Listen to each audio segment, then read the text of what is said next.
Hello, Internet. This is David Rovix hosting another live stream broadcast, which is appearing on the Facebook pages of Popular Resistance, Cebu Community Radio, and various other platforms.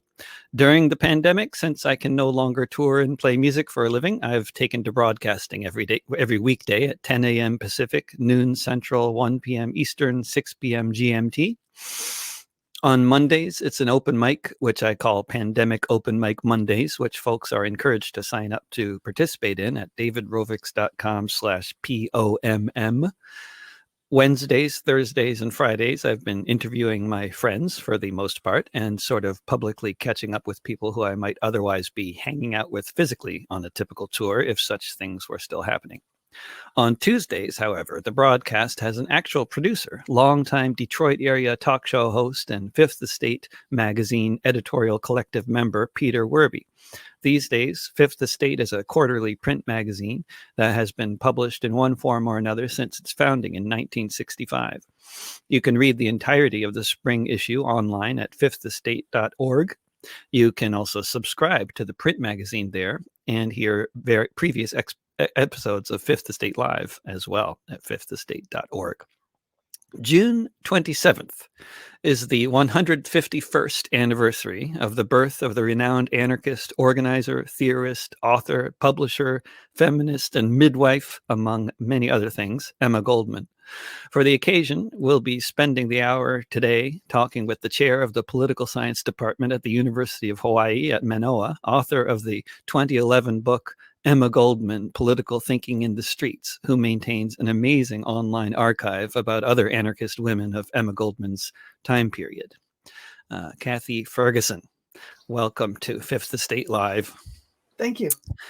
And I wonder if we could start out with the sort of massively way too big question that I've been starting out with guests lately, which is just as a historian, as somebody with a whole lot of expertise in a very, very complicated moment in time, are you reminded of any particular historical moments right now, or would you care to take a stab at sort of summarizing the current historical moment we're in?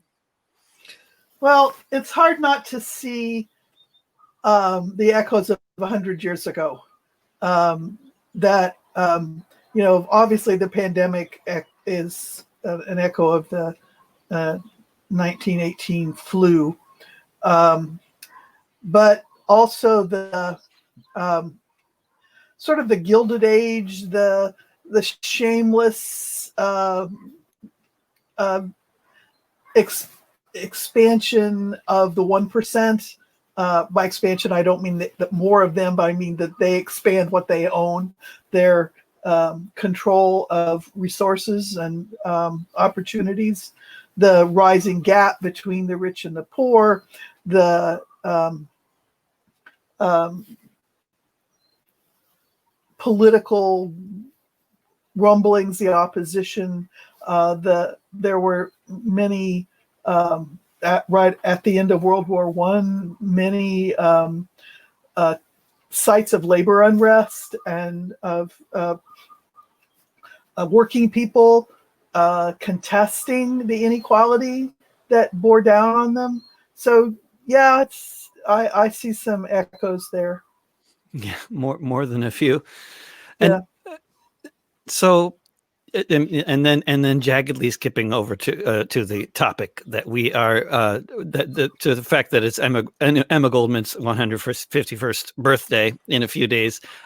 Just before we get into a lot of stuff, which is I think very relevant in terms of Emma Goldman's political perspective and useful application of many of her orientation today.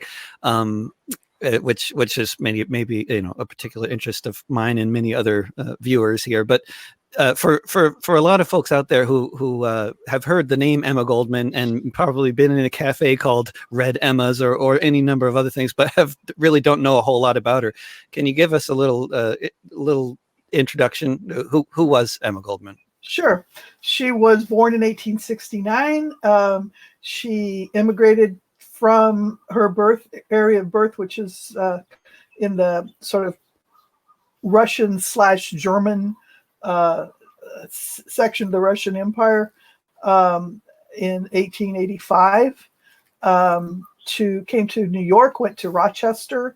An older sister had preceded her in immigration. She went to Rochester to live with her sister, became a factory worker, briefly was married, was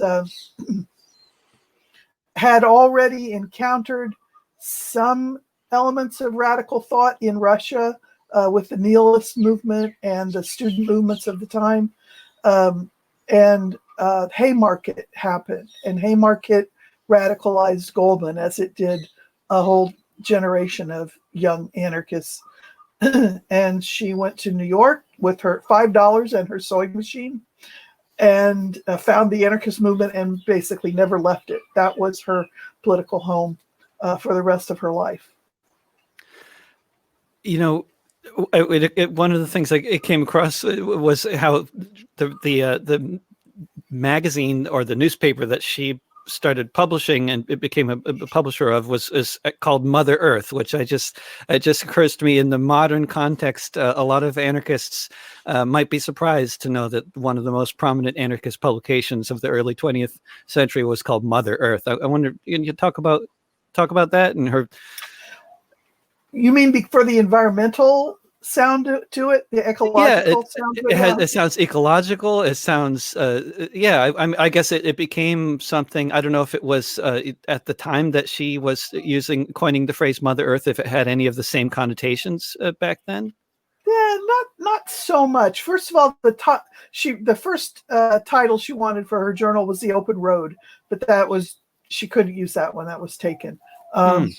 And I don't think we can read too much contemporary environmental ideas back into Goldman. That really wasn't very available at that time. You know, that like the national park process of creating national parks had started. There was a conservation movement, but it was often pretty right wing. Teddy Roosevelt was a key figure in it. So I think it was more the symbolism of a kind of a creative maternal force. I think it was a little more poetic than it was environmental. Mm-hmm. Yeah. The one of the things that's constantly being talked about in the corporate media today, among many other things that are constantly being talked about, is tactics involving the protests that have been going on all over the place, and especially the media's own peculiar way of defining violence versus nonviolence. And I know that was a lot of the political question of the time of Emma Goldman's life in the early 20th century, late 19th century, was around questions of political violence and the violence being done to the labor movement and many other movements of the time. And I know you write about that. And I just wonder if you could reflect on some of that a bit, this whole question of violence and the propaganda of the deed. And yeah, well, in Goldman's time, which roughly was the Paris Commune to the Spanish Revolution, she lived a long time, and she was involved with anti-war work, birth control agitation. She worked in the labor movement. As you mentioned, she was an editor and a writer.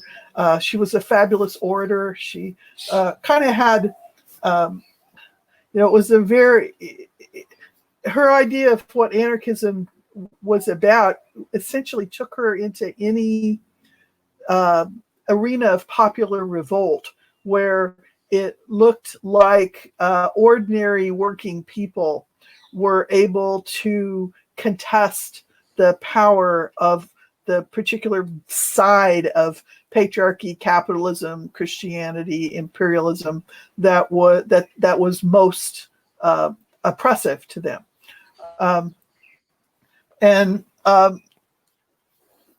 So as you mentioned, the anarchist movement got famous for violence in a somewhat ironic way, since by far the most common tactics of anarchism during this time was education.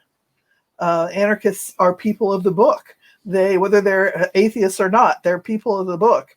And so producing words and putting words into circulation has always been the thing that anarchists are best at.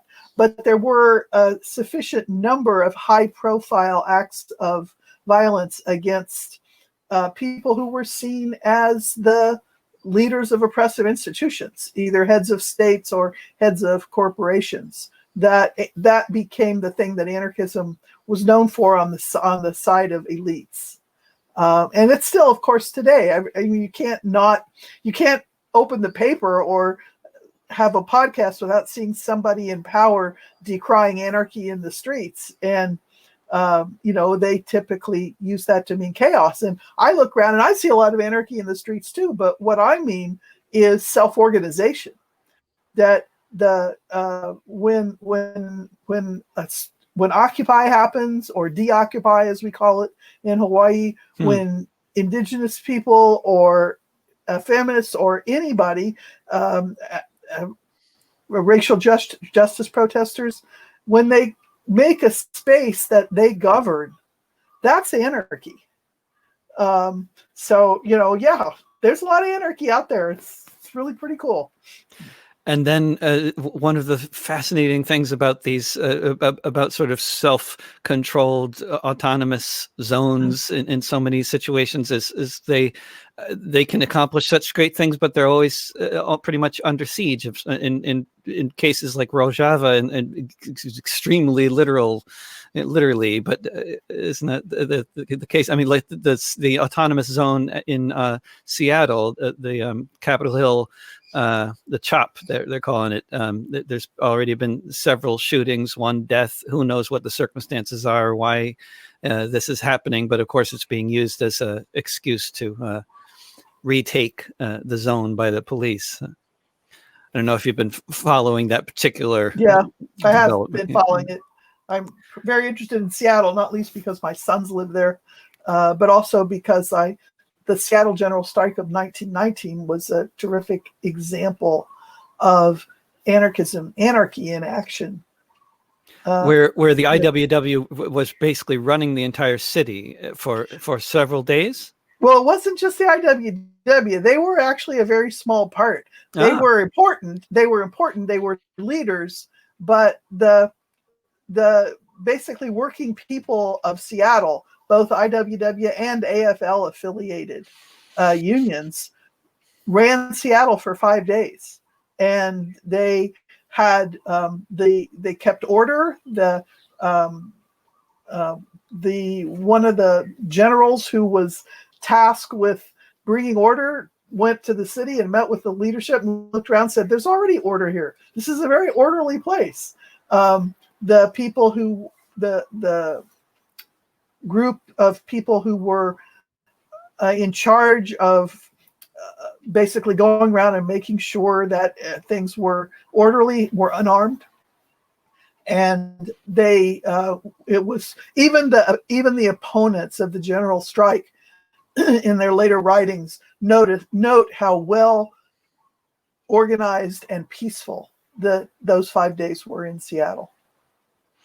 Yeah, and presumably during those 5 days in Seattle, you don't have any of the disorder of police violence and evictions and all this kind. When they talk about order and the kind of disorder that is caused by the state violence, the daily state violence. Yeah. But is it true that I believe? I mean, I don't know. I don't recall seeing somebody summarize it this way. But every general strike that I've ever read about in North American history seems to end with a massacre of strikers. Is that your? I mean, that's what happened in Seattle, right? No, it didn't. The Seattle general strike did not end in violence. Nobody was killed by the police? No. Okay. No.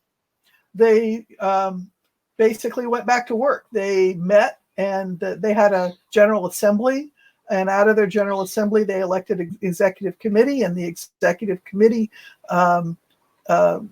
did a lot of the hourly work of making sure the garbage was collected and making sure that the milk was delivered and the laundry happened and people could get their prescriptions and that the food was created. They fed Seattle in these public kitchens, essentially, where lots of political talk happened. It's where people came to figure out what was going on and what they were going to do. So they were real sites of public discussion. And at the end of 5 days, basically what they said, Anna Louise Strong was one of the leaders of the strike. She was a journalist, and she was the person whose writing is most associated now with the strike. And she basically made a distinction. She said, if you are organizing around a particular issue and your strike is a specific strike that is trying to get a wage increase or better working conditions or a new contract or whatever it is, then she said, then you have to focus on that. And you want everybody in town to know this is what you're trying to accomplish. And these are the people who need to act. And she said, that's one kind of strike.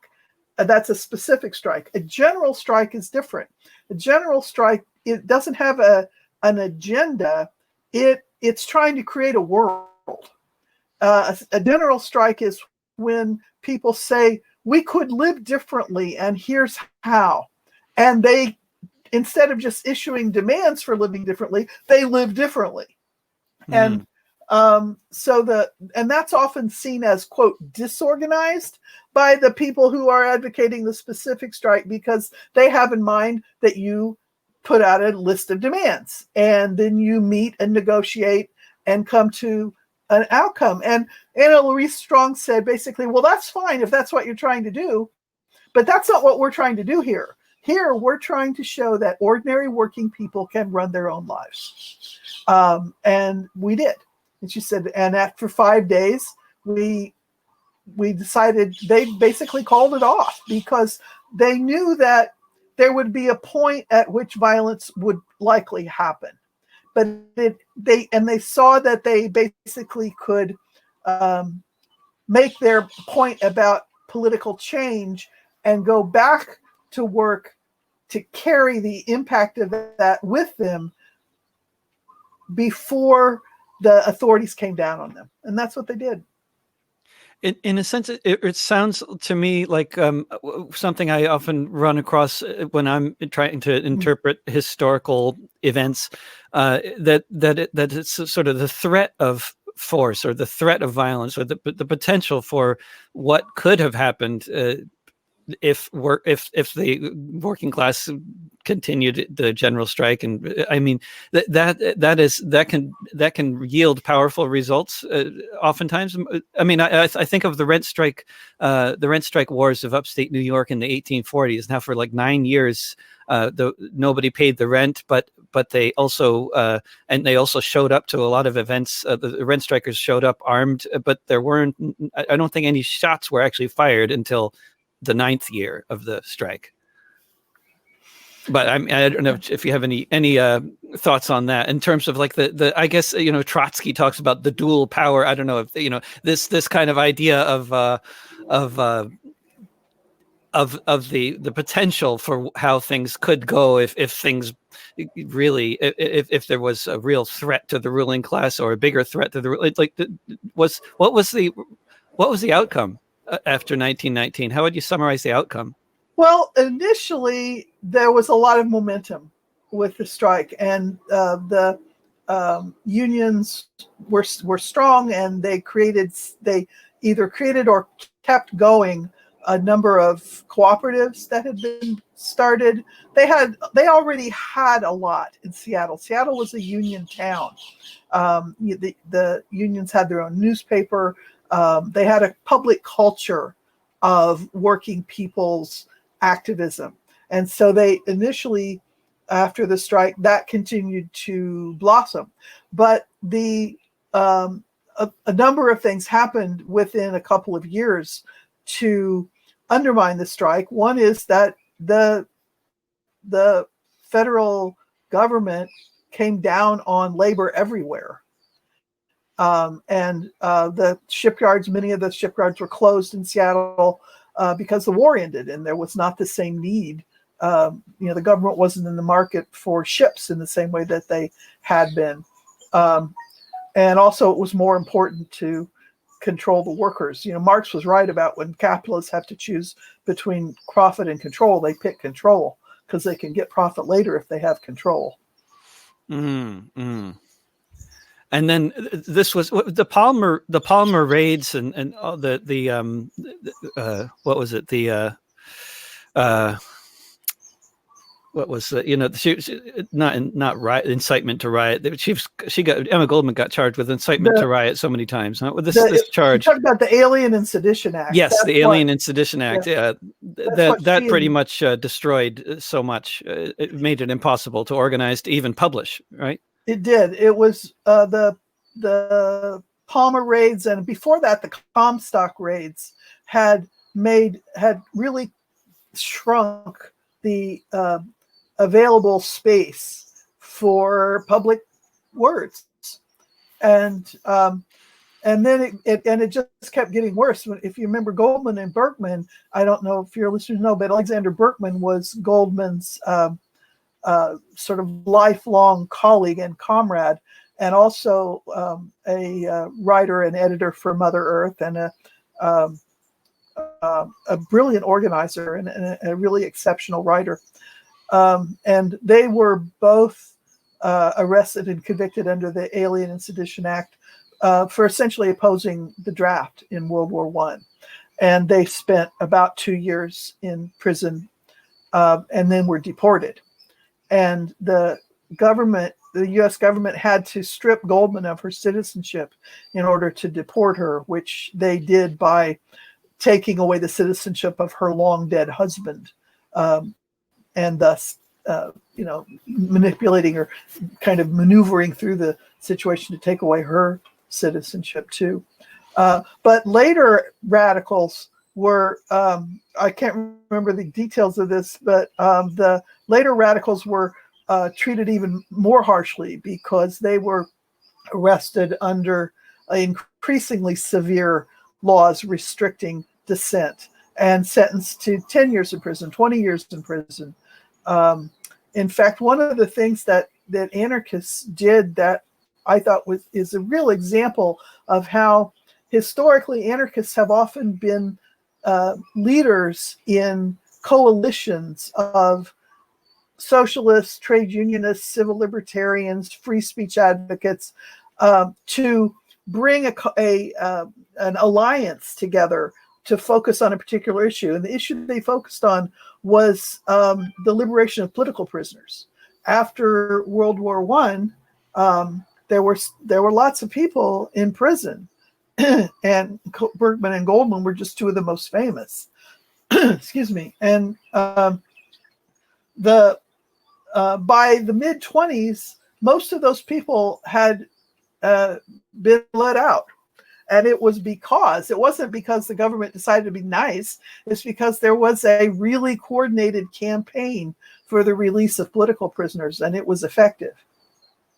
And the scale of the campaigns around the release of political prisoners at the time, I mean, I just think, I'm not sure if people can even picture how big these campaigns were, and also the amount of money that was raised in these campaigns is just even in contemporary dollars. I was reading about some of the campaigns around folks, Italian American anarchists in New York, and how much.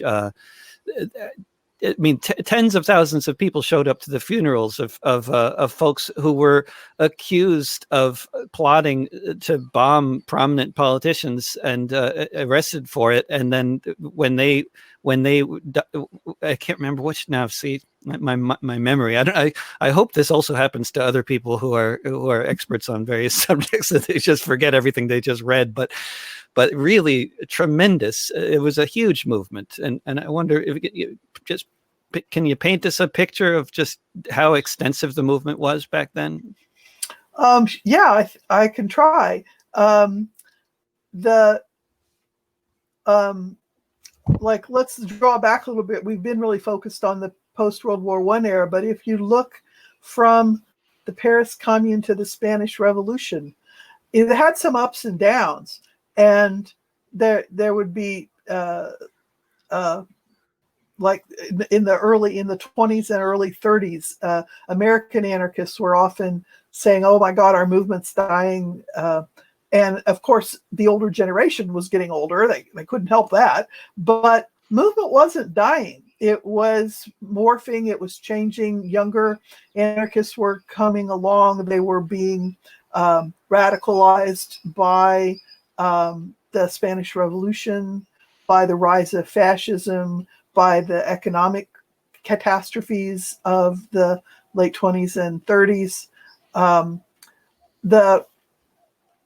It was a vigorous global movement, and it never really went away. The idea that it has an end, that's not true. What it does is it kind of dips, and there's a period of time, basically, kind of common sense would tell you that when fascism is strong, anarchism is under attack.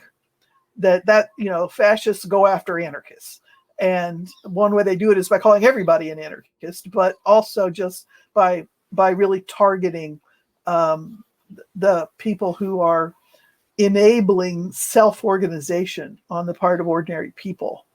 But the idea that anarchism ended after World War I or even after World War II, what happened was under assault, because that's when you tend to have red scares, is when the both after World War I and after World War II, when you've got this highly organized group of people, of working people who've been told for 4 years, we're all in it together. We have to pull together to fight the war. We have to defeat the enemy. We're all Americans, we're all Brits, we're all whatever. And then the war ends, then all of a sudden the class war's back. And they say, well, wait a minute, what happened to we're all in this together? And so labor issues and popular issues tend to be voiced at strongly at those times, among other times. And what the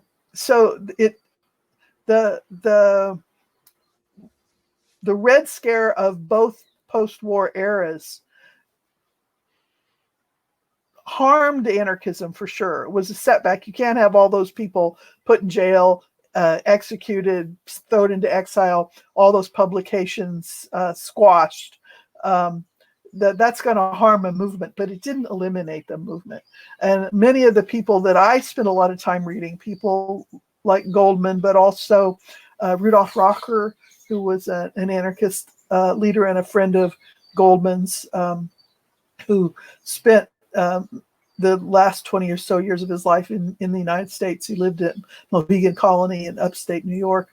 And he died in 1958. And he just before the resurgence of anarchism of the late 60s and 70s. So he didn't see that coming.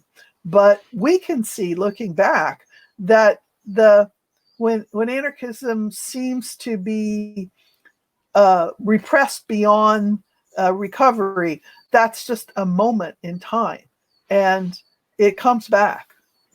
Mm.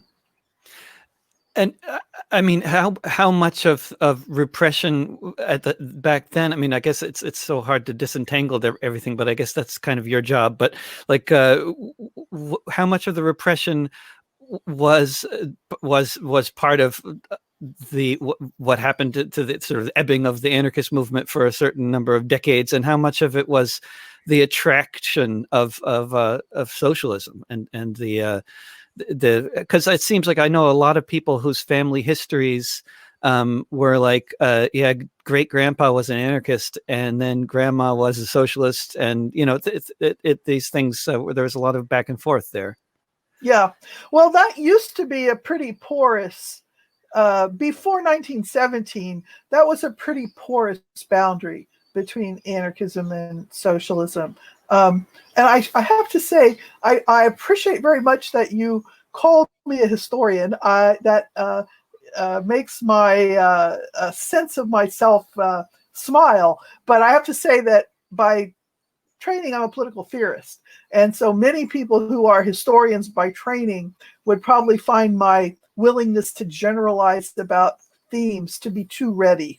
His political theorists tend to look for that big picture, and historians tend to be much more, in the nitty gritty. And I try to be both, but I recognize that historians have a special contribution.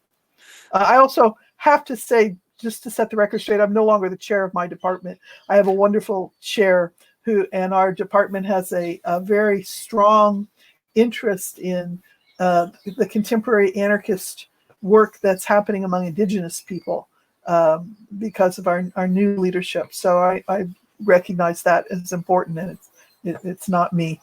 Yeah, good. Wikipedia needs an update, but that's not unusual. No. I looked on your university page too, but I didn't see anything about you not being the chair. But I suppose that it wouldn't say that. It would, yeah. When you're talking about the some of the what happened when we were all in this together. I mean, of course, it sounds so much like you're talking about the present moment, and I just gotta. I mean, when I remember hearing one statistic that the children of Britain ate better during the Second World War than they did before or since in the 20th century because food was actually distributed. It was rationed, and I mean this. We're all in this together to fight a war, kind of thing, and then suddenly we find that there is all this money available, and all these austerity budgets, and all these evictions, and all this homelessness, all this poverty might not have been just an inevitable consequence of the system functioning well or something. And I just. I mean, it's a terrible thing to ask anybody, any intellectual, to make any predictions. But I mean, this is quite a moment, isn't it? Yeah, it is.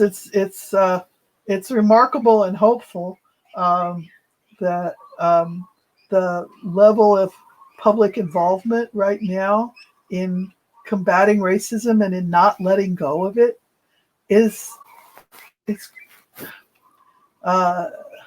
it warms a person's heart to see the bravery of the young people who are leading these protests, the Black Lives Matter groups and their allies. And there's a lot of anarchy happening out there, and without, I'm not saying that necessarily is the heart of every organization, but when you look at what they do, the empowerment of communities is I think one of the most exciting things that's happening right now. And it seems like reading the corporate press, they try to put a fairly positive spin on things as much as they can, as far as like the state of the economy. But it looks like things are going to get a lot worse, as bad as they are now, and there's so many potential. I mean, the wave of evictions is something they're talking about a lot on the corporate press as well, and yeah, I just wonder, this movement that's in the streets now, this large scale multiracial movement that's happening right now.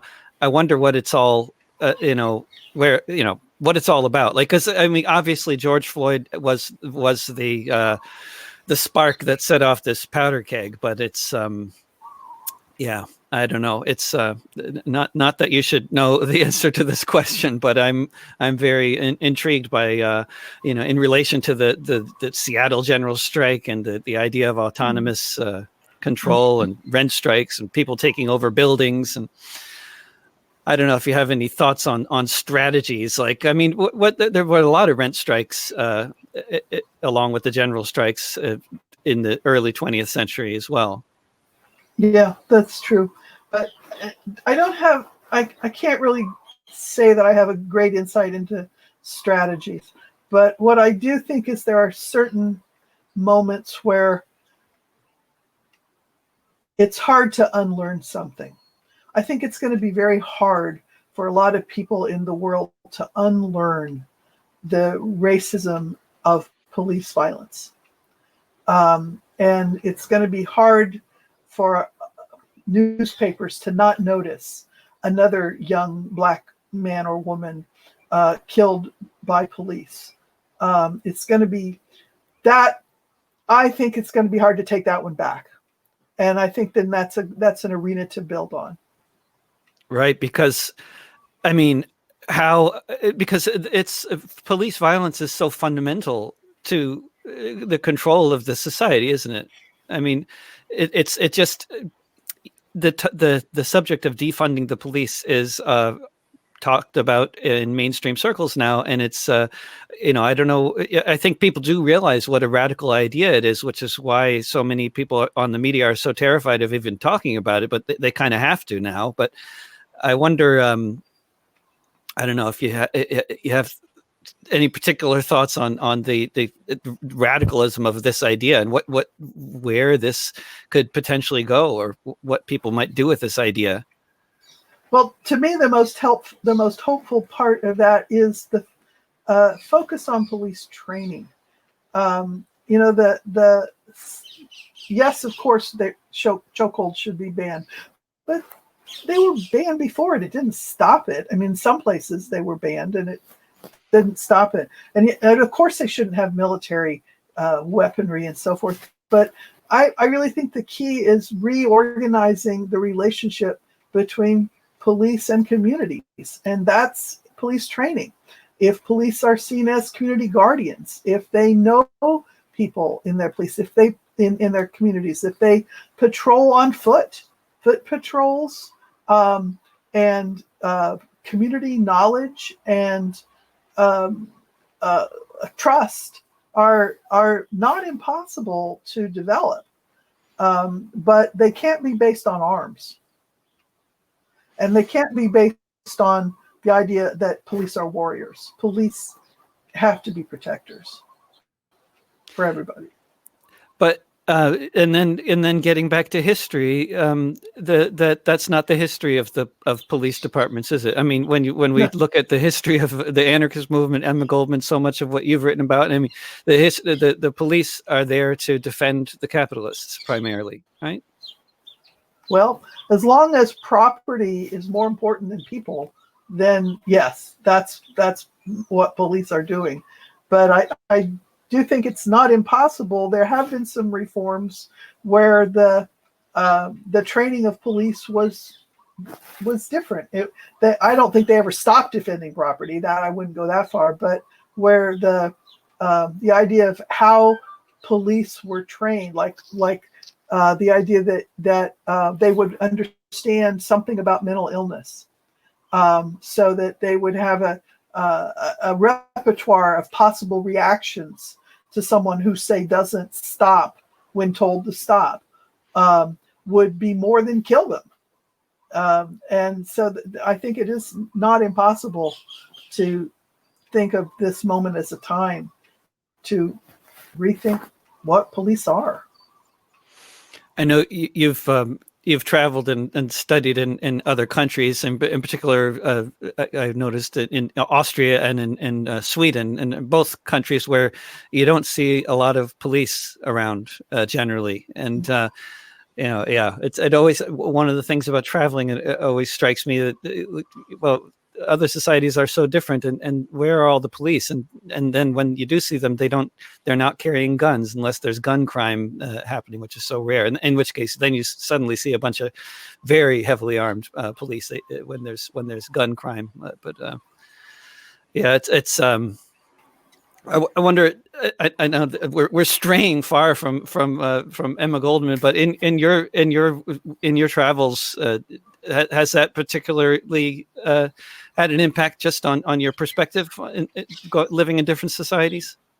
I just spent 6 months in London, and I was in quarantine most of the time. But in terms of just watching YouTube videos, I noticed sometimes you could actually see the police's face and how that's a difference when they look like ordinary people wearing regular clothes, and then they'll have vests on over it, but and sometimes they're dressed as riot police. That's not always the case, but often I thought how different it is to think of police as human, and because their bodies and their faces showed as human, as opposed to sort of robotized. Yeah, that reminds me of when my teenage daughter, when I introduced her to the movie E.T., when she was sort of old enough to, the extraterrestrial, Steven Spielberg, and there's this scene where the evil government authorities are coming to do something to E.T., and what makes them so scary in the movie is that you can't see their faces. And that's clearly the whole effect of the riot, sort of the hazmat suits they're wearing. It's just you can't see their faces. I just wonder also, I know that you got a PhD at the University of Minnesota in the 70s, and I wonder if you what was your it was quite a period to be studying in Minnesota. There was quite a active social movements going on at the time, and what was can you just give us some impressions of Minneapolis in the 70s? Well, one thing that I loved about Minneapolis was the strength of the co-op movement there. Food co-ops were a big part of the food scene in Minneapolis, and there were a lot of them, and they had a network, and they had publications. They had an active volunteer organization, so that people were part of the store. They were democratically elected. They were. I loved the co-ops there, and I also was first introduced to indigenous political organizing there, because I had never lived in a place where I was aware of that. Could be that I just wasn't aware, but I hadn't. And I go to Minneapolis, and there's Native American organizing going on. There's programs of different kinds. There's spaces being claimed and being created around Native American cultural practices and political issues and communities. And those were the two things. When I thought of Minneapolis, I thought of co-ops and indigenous peoples organizing. And so to think of it now as a place of such racist police action, it shook my, I'd been gone for a long time, and I hadn't really kept up with the local politics there at all, but it was an abrupt interruption of my own memory. When we're talking about people like Anna Louise Strong and Emma Goldman, and your this amazing archive that's it's hosted by the University of Hawaii, is it the archive? And I know I don't know how well you can even necessarily answer this question definitively, but why is Emma Goldman? Why does Emma Goldman become such a relatively well-known historical figure, and these hundreds and hundreds of some very prominent women who organized all kinds of campaigns and are basically completely forgotten? That's a great question. That's really what I'm writing about now in one of my current projects. Is I think there's several reasons for that. One is that the history of feminism has kind of congealed around the history of suffrage, to the point where periodically somebody will tell me, well, Emma Goldman wasn't a feminist. And what they mean by that is she wasn't a suffragist. Well, no, she wasn't. She was an anarchist. And so, of course, she wasn't arguing in favor of voting as a primary vehicle for change.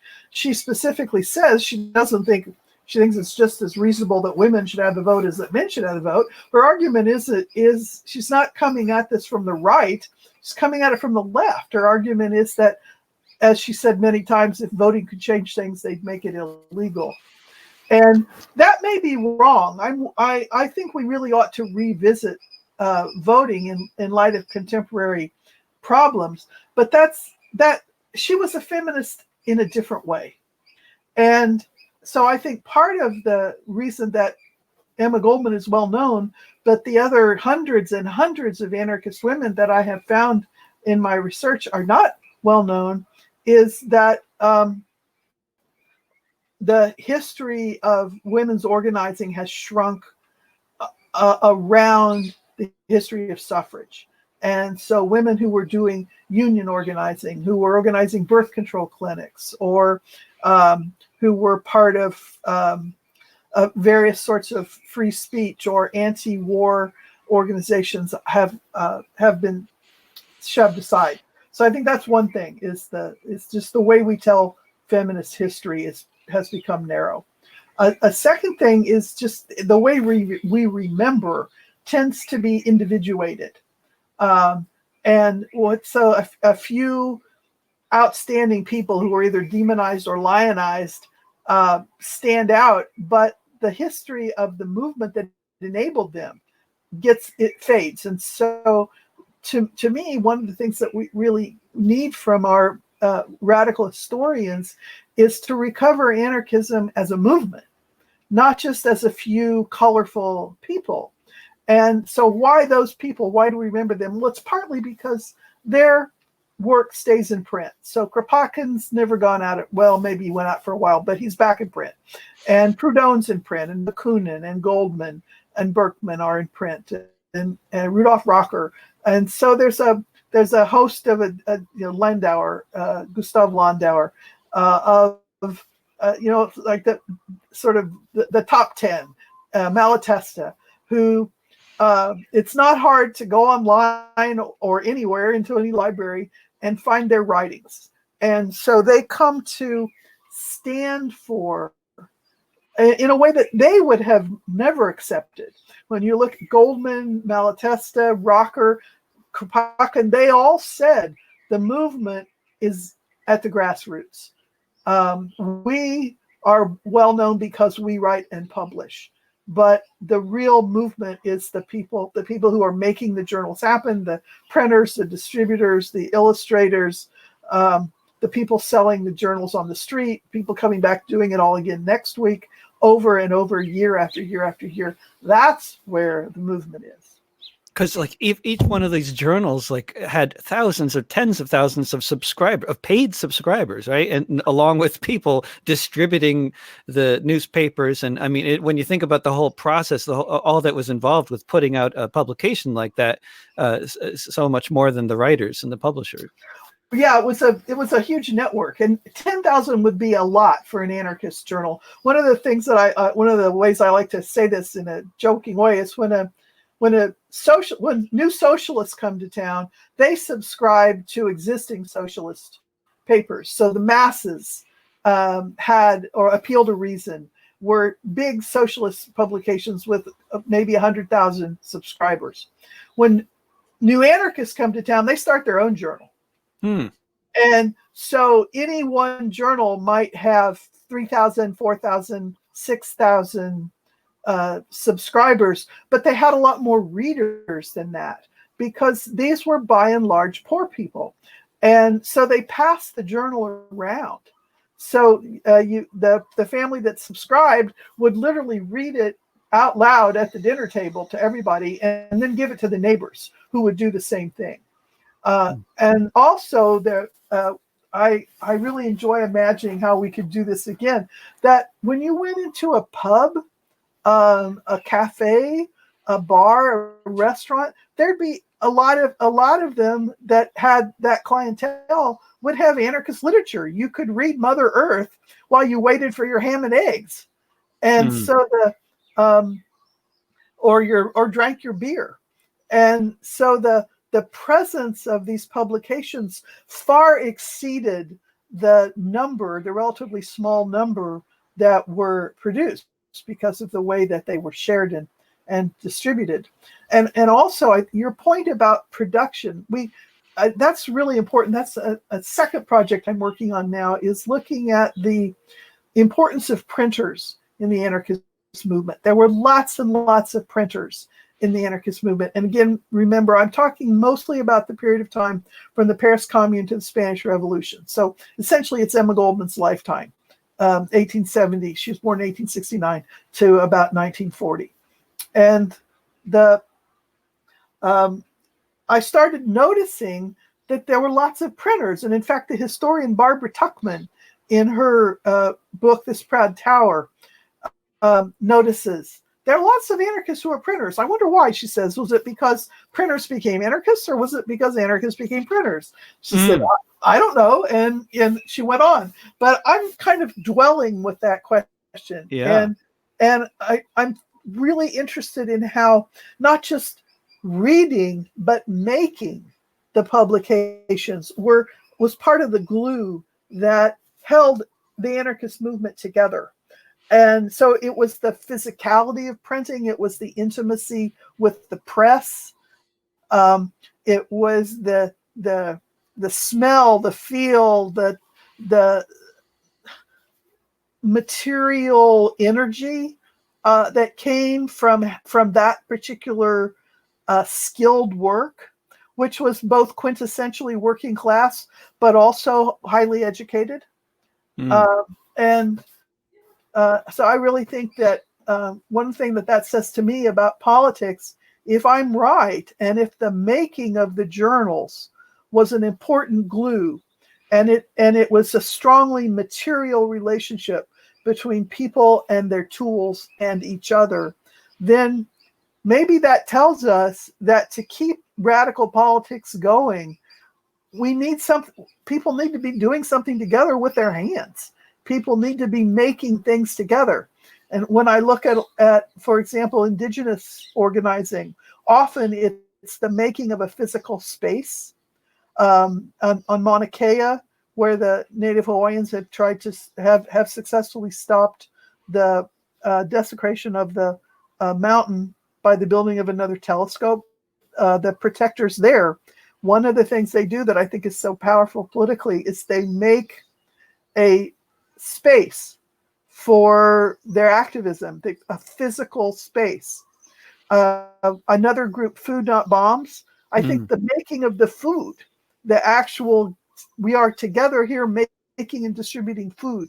I think that's more than just a means to an end. That's an end in itself. And when I look at the success of many of these journals, as well as other things that anarchists did. Anarchists, seems to me, were good at three things. They were good at publications, they were good at unions, and they were good at schools. And those are all, there's a strong physicality to those things. You do things with your body. And I really think that's something we need to learn from our study of the history of this movement. And it seems like taking over physical spaces and holding on to them in the center of a town is often central to any kind of social movement. Tahrir Square, Occupy Wall Street. Yeah. And it requires a lot of creativity that is intellectual and physical at the same time. Like, I think the creative human microphone in the Occupy Wall Street was a good example. Just the, getting enough bicycles to produce power when the authorities came and took away your generators. The actual making of a space where the materiality of life goes on. That's a site of creativity. Yeah. The community gardens, the squat. I mean, what I find as having been of the generation that was young in the 1980s, like the squatting movement in New York City and throughout Europe in the 80s, holding physical space like that and then doing all sorts of stuff with it. The movement was so often, and still is so often, derided by so many aspects of the mainstream culture and also the parts of the left as being sort of I don't know, just obsessed with culture or something. I don't know the way it's often dismissed as being, just a bunch of people smoking pot together or in the squat and not working or whatever. But it's so much not like that, and it's such an important challenge to the whole question of property relations and gentrification. I don't know if that's a particular iteration of this taking of space that you've got any particular background in, but that's well, not so much that those particular things, although I think you're right that the um, squatting is often an opportunity to make a community space. It has necessarily a physicality to it. When I look at back at Goldman, another side of this sort of physical dimension of politics that's very important to her was reproduction. That I mentioned that some contemporary commentators have suggested she wasn't a feminist because she wasn't a suffragist, but Goldman's feminism was very much focused on women's bodies, reproductive bodies, laboring bodies, pregnant bodies, growing from childhood to adult bodies. And that, I think, is an important part of contemporary feminism too, and shows the kind of a link when you look at the history. Like Goldman was one of the first to advocate publicly for birth control. Margaret Sanger gets all the credit, but she was mentored by Goldman. And she was initially an anarchist. Her first journal, The Woman Rebel, was an anarchist journal. Does she get all the credit because because she no longer was an anarchist by the time she is that basically because it's Emma Goldman becomes too complicated a character to sort of in a way to be getting credit for a lot of things, because she wasn't just a feminist or just an anarchist. I mean, she embodied so many different topics. I think that's true. She was doing intersectionality a long time ago, right? Before we had a word for what it meant to always intertwine different vectors of power and see them in relationship to one another. Also, she played a prominent role in so many different periods of history that also I wonder if that becomes a harder person to then sort of summarize or character, although it doesn't seem to hurt her in terms of her notoriety today necessarily. No, but again, she's the only one, right? Right. Most people have only heard of one anarchist feminist, and it's Emma Goldman. And if they heard of two, the second one is Voltairine de Cleyre. And if they've heard of three, the third one is Lucy Parsons, and then we're done. Right. And whereas there were hundreds of them. And just to say one more thing about the Margaret Sanger Emma Goldman relationship, I really think that when we look back at the history of birth control, what we see is that for the anarchists, birth control was important because it was part of a constellation of overlapping issues that had to do with popular power. That for anarchists, women should control their own bodies, their own reproduction, in the same way that workers should control their own labor and soldiers should control their own fighting. That it was part of a sort of radically egalitarian approach to human freedom. And what Sanger did that allowed birth control to become mainstreamed in a sense, although not entirely, is that she took it out of that radical context where it was about women's freedom and put it into a context where it's about women's health. And it becomes something that doctors control and that women go to doctors to get. And that's become the progressive position, that, birth control is between me and my physician. But that was not the progressive position 100 years ago. The radical position on birth control was that it's got to do with my freedom. Yeah. Well, somehow or other, it's been an hour, so I just say thank you so much, Kathy Ferguson, for joining us for the hour, and I hope the conversation hasn't been too terribly disjointed, but it was really great having you. It's been a pleasure. Thank you very much. Thank you. And thank you to Fifth Estate. Yeah. Thanks to Peter Warby, producer out there listening somewhere in Detroit. Yes, Fifth Estate. Yeah, good. See you again, Kathy. Thank you. Thank you. Bye-bye. Bye-bye. And thanks for tuning in to this discussion with Kathy Ferguson on Fifth Estate Live, which you can hear every Tuesday at 10 a.m. Pacific, noon Central, 1 p.m. Eastern, 6 p.m. GMT on the Facebook pages of Popular Resistance, KBOO Community Radio, and elsewhere.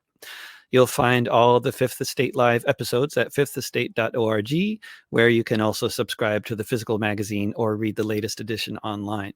You can also find these interviews and my other interviews archived in various places in the Discussions with David playlist at youtube.com/drovix and in audio form at soundcloud.com/davidrovix, at patreon.com/davidrovix, where you can also support my broadcasting efforts and check out lots of other content, or if you look for This Week with David Rovix on any podcasting platform. Tomorrow, I'll be talking with longtime Portland organizer with Jobs with Justice, Portland Tenants United, and many other networks, and regular contributor to Counterpunch and other publications, Seamus Cook. Remember, don't pay the rent and don't be afraid of your neighbors. Mutual aid will get us through. See you soon. Bye for now.